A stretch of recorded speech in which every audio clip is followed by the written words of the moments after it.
My name is Steve Wallis and I work for Dorset County Council, where my job title is Senior Archaeologist. What was your involvement in the Pit of Doom?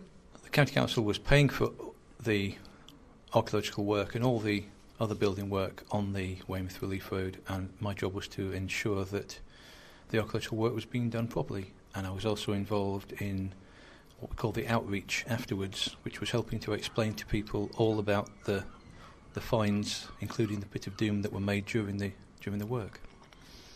What was found in the Pit of Doom?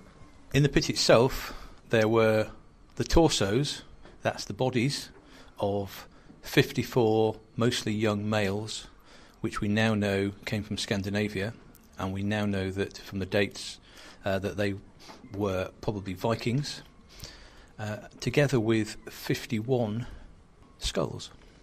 Why were their heads separate from their bodies? This is a very obvious case of execution, but it was being done almost in a respectful way, because we think the local Saxon population were the people who were doing the executing, but if they really wanted to, I suppose, embarrass the Vikings, they would have hung them. At the time, that was thought to be an unpleasant way of death. Being beheaded was an honourable way of killing people. Why were there 54 bodies but only 51 skulls?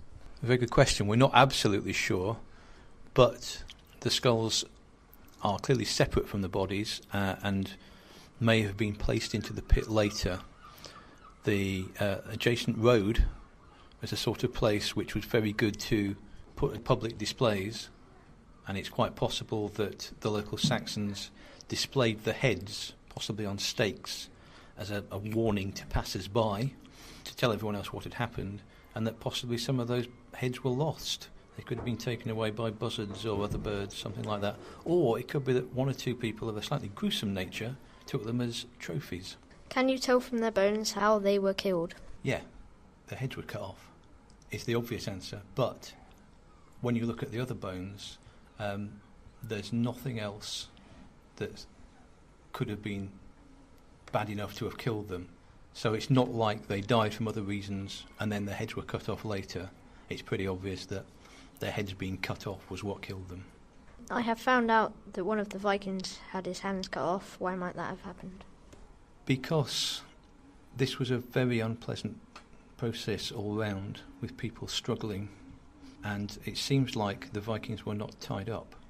They were almost expected to die honourably, but it seems like some of them didn't, like I would have done, like most normal people would have done.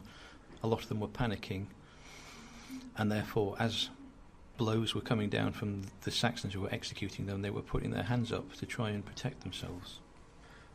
And it's likely when that's happened that quite a few of them have got wounds, what we call parry marks, as if they were attempted to deflect the blows.